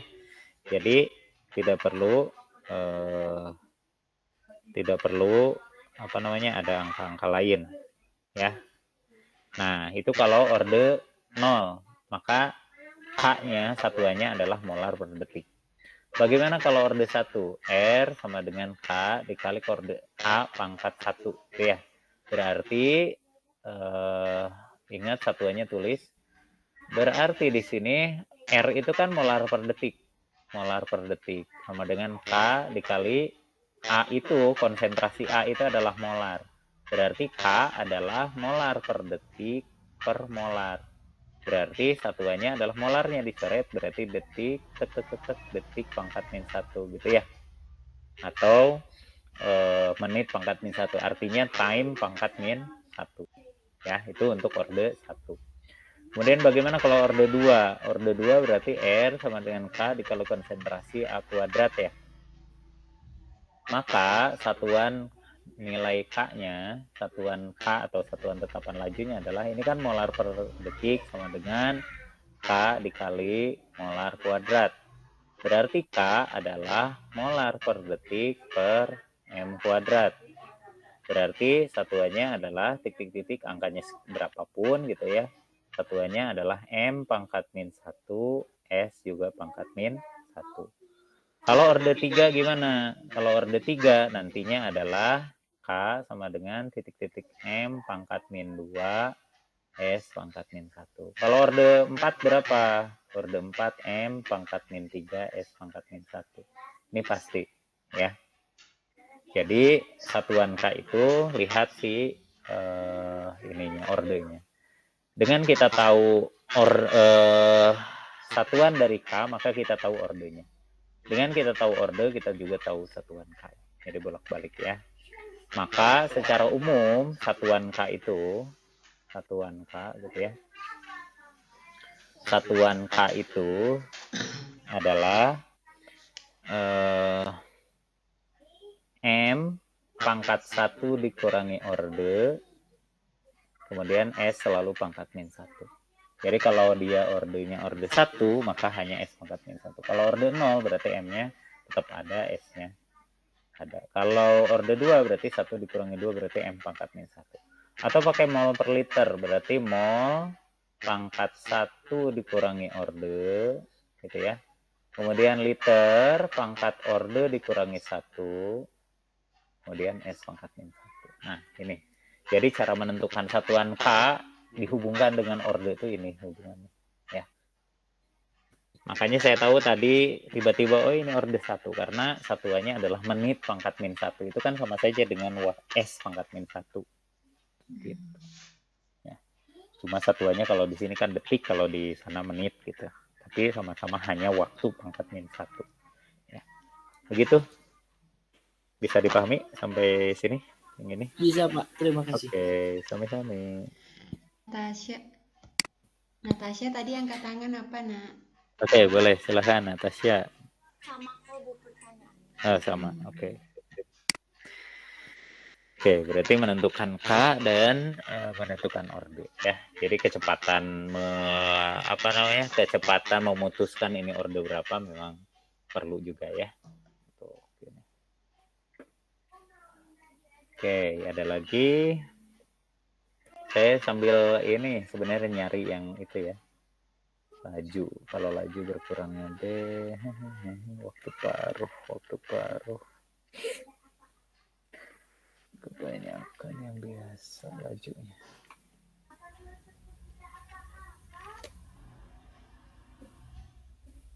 Harus cari nilai laju reaksi.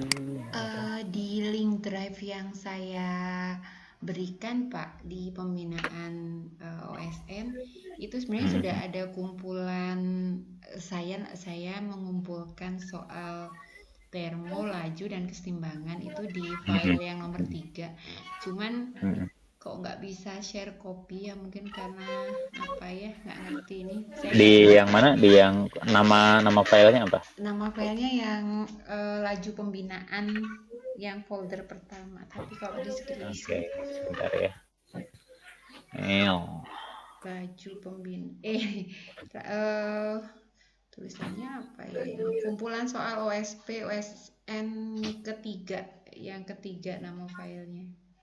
Anak-anak bisa buka itu. Nah, itu ada beberapa soal. Tapi yang ketiga kumpulan soal aksi, kumpulan soal kumpulan soal terus bukan yang ke aksi Pak, yang ke ini ya. Yang kumpulan soal kan? Bukan, yang di bahan pembinaan OSN. Di drive itu bahan pembinaan OSN, nanti kumpulan pembahasan, kayaknya ya kumpulan pembahasan. Bisa ketemu nggak ya? Kalau di sini yang di share with you itu soal-soal judulnya. Oh, coba ya saya ini ya, saya buka mana guna caranya. Ini saya share ulang. Ke sini ya Pak, ke grup ya Pak. Iya. Saya share ulang ke grup. Drive-nya bahan pembinaan ASN yang paling akhir itu ada di folder pertama. Kemudian soal file nomor 3.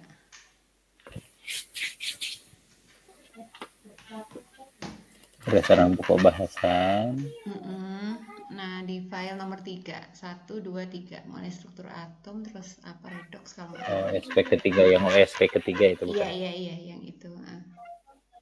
Nomor itu ada di nomor agak ke bawah, karena itu gabungan sih Pak, gabungan laju sama ini.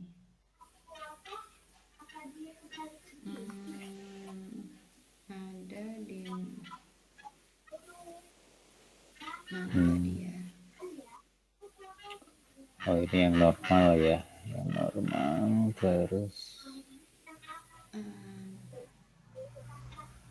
Tadi bawah.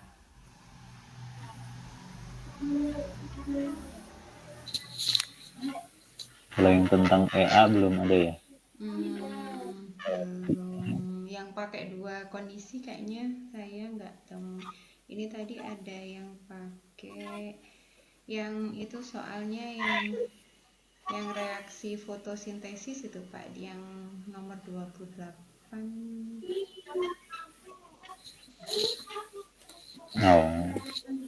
Beda ya? Tidak ada di sini, kalau di sini nggak ada. Tapi boleh kita bahas dulu lah yang ini ya. Saya kemarin menemukan soal-soal itu, tapi di soal posi yang mana itu ya, nggak saya pisahin dulu sih. Oke, kita lihat yang ini ya. Warna hijau tumbuhan, perbandingan laju berkurangnya molekul air dan laju pembentukan glukosa dalam reaksi. Kalau ini konsep yang awal tadi ya, bahwa perbandingan koefisien sama dengan perbandingan laju. Ini adalah laju pada reaksi terang ya, reaksi terang atau reaksi gelap. Reaksi gelap. Ini menjadi C6H12O6 ditambah dengan oksigen. Nah, tinggal setarakan saja. Di sini C-nya 6, ini 6 CO2, kemudian H-nya 12, ini juga 6 berarti ya. O-nya ini 6, 12, 18, berarti ini juga 6. Nah, yang ditanyakan adalah berkurangnya molekul H2O dan laju pembentukan glukosa, berarti perbandingannya adalah 6:1. Jawabannya C. Ya, jadi kalau ini masih soal tentang perbandingan koefisien. Jadi ini soalnya kita belum menemukan yang memang ada nilai soal energi aktivasi. Saya cari soal energi aktivasi. Kalau mencari energi aktivasi karena ada logaritma natural ln gitu, ln, nah itu biasanya memang kita harus ini ya, harus ngitung pakai kalkulator ya. Mana ya?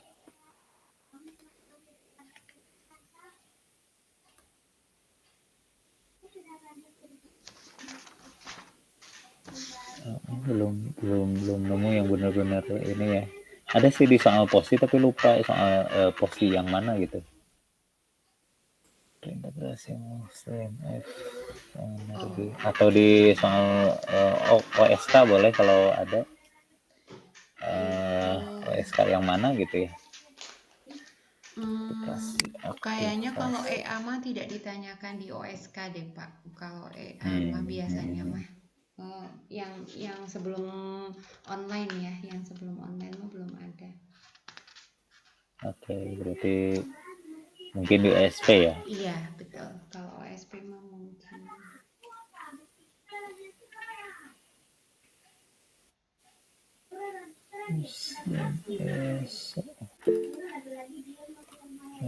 Laju.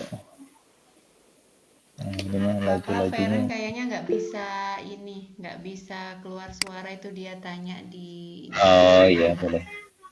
Ada di chat ya, mic-nya. Di chat.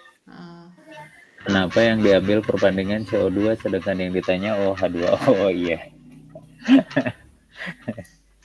Ya, terima kasih. Ini udah nanya ya. Ini juga sama ya. Nih 6:1. Oke, terima kasih udah. Sama ya, perbandingannya 6:1. Ke H2O ya yang ditanya. Boleh Dav, silakan Dav. Oke, silakan. Pak izin bertanya Pak ke soal yang ini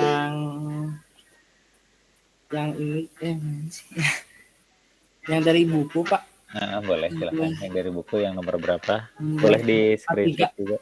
43. Yang tadi Pak. Oh yang tadi. Oke, sip. Tadi tuh boleh. Nih, mana sih? Ini. Nah, yang ini Pak. Kan di rumus yang AT sama dengan A0 setengah bla bla bla. Di bawahnya kan 1/4 sama dengan AO-nya itu menghilang Pak. Oh iya, A0-nya menghilang ya. Oke. Kenapa tiba-tiba menghilang? Karena awalnya itu pasti 1, betul nggak? Oh iya ya. Kan 1/4 dari aktivitas mula-mula. Kalau 1/4, nah berarti ya udah. Siapa? Ya. Terima kasih. Ya, sama-sama. Boleh juga misalnya angkanya 1 ya, awalnya 4, atau pakai persentase ya. Kan itu 25%, awalnya 100%. Gitu. Oke? Sip. Oke, Pak. Ya. Bagus ya, teliti. Nah, itu sangat-sangat ini detail, berarti bagus. Lanjut lagi, ada lagi kah pertanyaannya? Silahkan. Saya juga sambil nyari-nyari nih, penasaran yang ada EA-nya gimana sih sampai harus ini gitu ya. Kalau nggak salah sih yang LOPI, memang LOPI karena mungkin soal untuk guru juga ya, jadi suka ditanyakan yang EA itu. dan menggunakan persamaan Arrhenius tersebut gitu. Jadi ini saya nyari yang soal posi. Kalau di posi itu nggak tahu yang mana yang adanya gitu ya. Kalau nggak salah di Lopi sih. Ada nggak soal Lopi ya? Atau soal OSP? Di soal Lopi,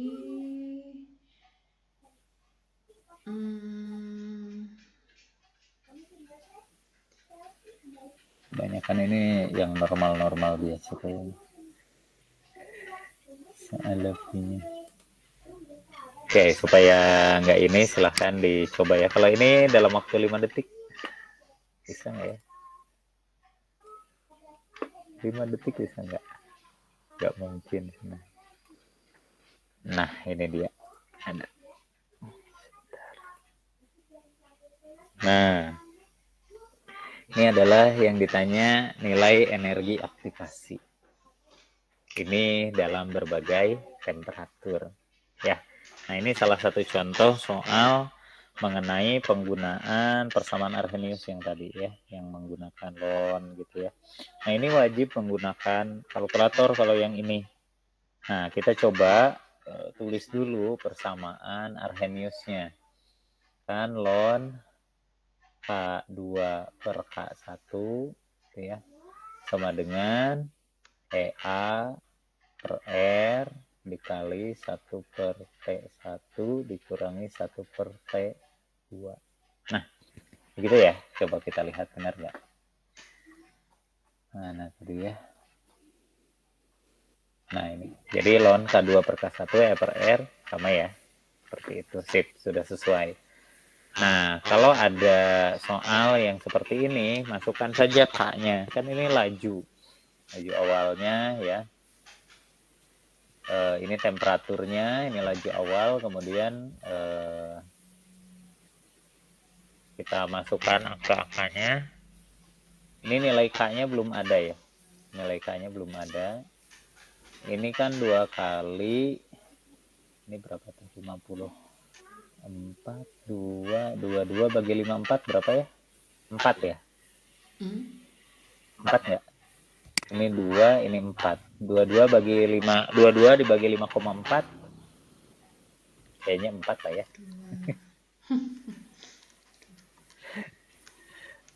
22 bagi 5,4 sekitar 4 ya.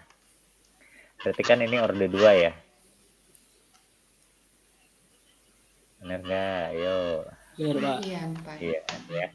2 pangkat X sama dengan 4. Berarti X sama dengan 2 gitu ya. Kita nyari ini K-nya dulu. R sama dengan K dikali konsentrasi NO2 pangkat 2 gitu ya. R-nya itu adalah 5,4 kali 10 pangkat min 7 sama dengan K dikali 0,001 atau 1 kali 10 pangkat min 3 dikuadratkan. Berarti nilai K-nya pada suhu 600 adalah berapa? Pada suhu 600 K-nya adalah 5,4 kali 10 pangkat min 1. Betul ya? Iya. Bisa dipahami 10 pangkat min 1 kenapa? Ini adalah K pada suhu 600. T-nya 600 Kelvin. Sekarang K pada suhu 700 Kelvin berapa? R sama dengan berarti 5,2 kali 10 pangkat min 5 sama dengan K dikali 2 kali 10 pangkat min 3 dikuadratkan. Berarti nilai K-nya berapa? Nilai K-nya adalah 5,2 kali 10 pangkat min 5 per 4 kali 10 pangkat min 6. Berarti 52 dibagi 4. 52 dibagi 4 itu adalah apa ya? Berapa? Benar, Pak. 13 ya? 52 dibagi 4. 5,2 bagi 4, 52 bagi 4, 13 ya? Iya, betul, Pak. Oke, sip. Nah, jadi kan kita punya dua nilai K nih pada suhu yang berbeda kan. Ini 0,54 kan. Nah, kalau yang ini suhu ini T-nya adalah 700 Kelvin. Nah, kalau udah ada dua ini, ya kita masukkan ke rumus yang ini. K-nya udah ada berbagai suhu gitu ya. Kemudian temperaturnya juga ada gitu ya. Masukkan aja. Masukkan ke sini berarti karena K-nya udah ini. Jadi nggak tiba-tiba kita gunakan angka yang ada dalam tabel ya, hati-hati. Karena itu bukan K, tapi nilai laju awal yang tadi kita bahas. Nah, masukkan berarti ln K2-nya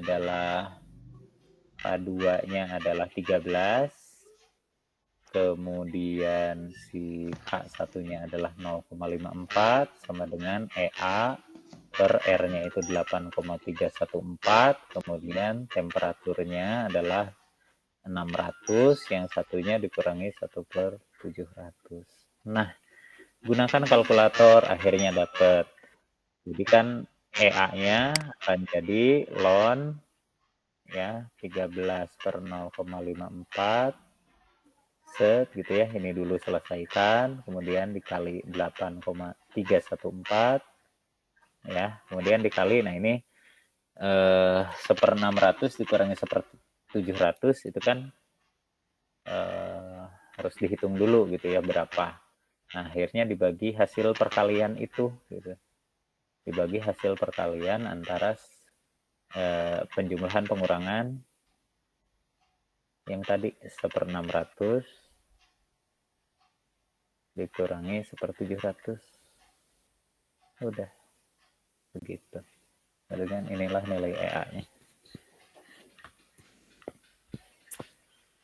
Kira-kira berapa ya?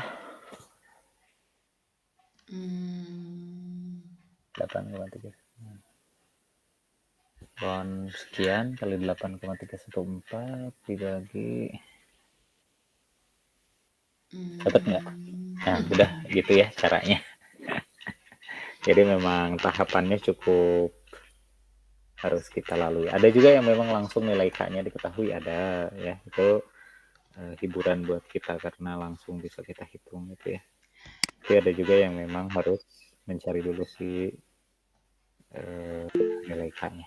Oke, silahkan. Ada bunyi ting-tung. Pak, izin Boleh, konfirmasi Pak. Ya, Untuk boleh. yang tadi yang menggunakan perbandingan itu untuk mencari orde ya Pak? Yang perbandingan yang atas ini? Ya. Ya, betul. Untuk mencari Pak. orde. Terima Ya, kasih. sami-sami. Pak Aang, itu kan yang Ya. suhu 600 teh ada dua ya, ada Betul. lajunya yang atas dan yang bawah. Kenapa yang dipakainya yang atas aja? Yang dipakai yang atas, nilai K maksudnya? Bukan, nilai masukannya, persamaannya sampai. Oh iya ya, itu nilai K-nya ya, iya. Kalau nilai K mau pada berapapun, kayaknya sama deh. Oh iya ya, itunya dulu. Iya. Selama suhunya sama, nilai K-nya pasti sama. Oke, makasih. Iya, sama-sama. Ya.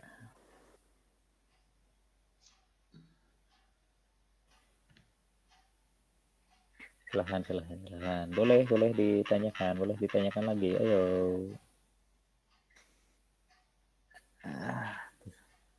Ini dari soal posi ya kalau nggak salah nih.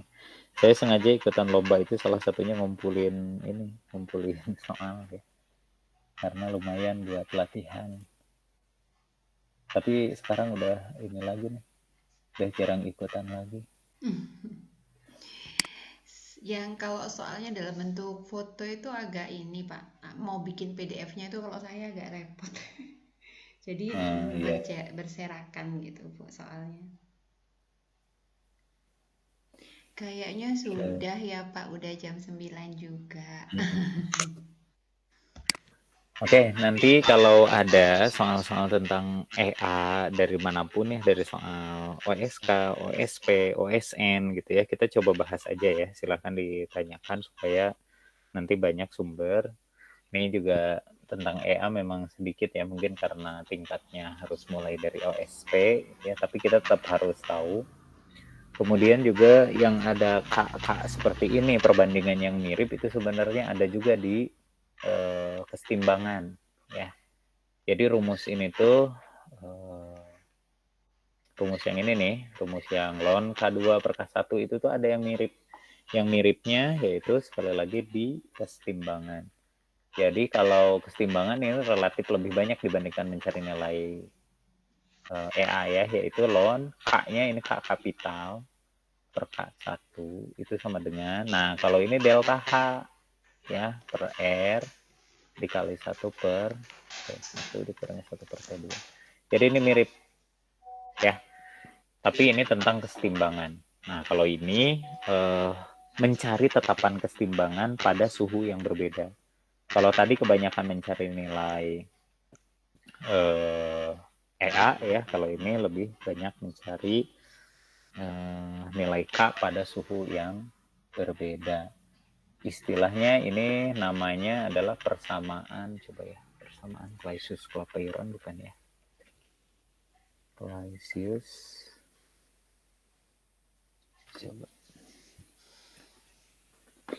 Clausius-Clapeyron bukan, saya lupa.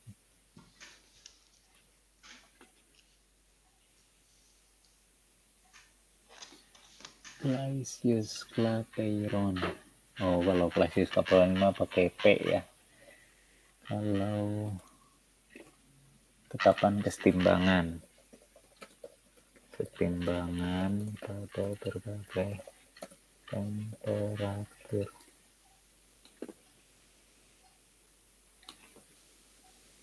Pakai apa ya? Kayaknya persamaan ya, pokoknya ada ya persamaan, namanya apa? Pokoknya begitu.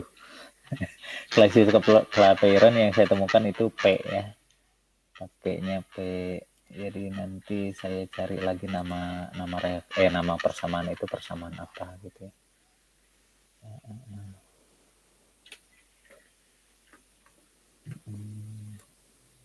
Pakai Google Lens. Coba.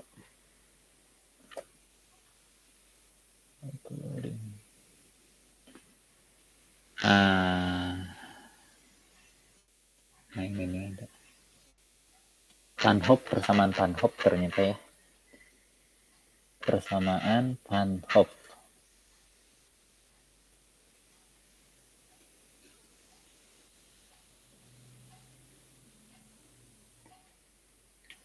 Ya ini persamaan Van Hoff. Kalau saya nemu integrated Van Hoff ya, persamaan Van Hoff ya, tapi mirip dengan persamaan Arrhenius ya. Van Hoff begitu. Oke, anak-anakku sekalian, malam ini cukup dulu. Nanti pokoknya kalau kalian mendekati OSK gitu ya, pasti harus sering berlatih soal-soalnya. Dan pembahasan-pembahasan sampai tahun 2020 itu kan kemarin-kemarin ada ya banyak yang bisa dipelajari. Silahkan pelajari sebaik mungkin, sebanyak mungkin juga, karena memang kita tidak bisa menentukan soal yang mana yang akan keluar gitu ya. Lebih banyak berlatih, lebih banyak bertanya ketika belum bisa, boleh juga nyari dulu sendiri ya sampai benar-benar paham gitu ya.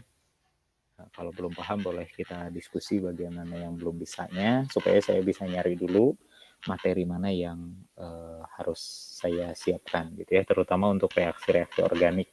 Reaksi-reaksi organik itu nggak cukup satu reaksi ya, karena jenis-jenis reaksinya sangat banyak. Jadi saya harus cari dulu yang sesuai.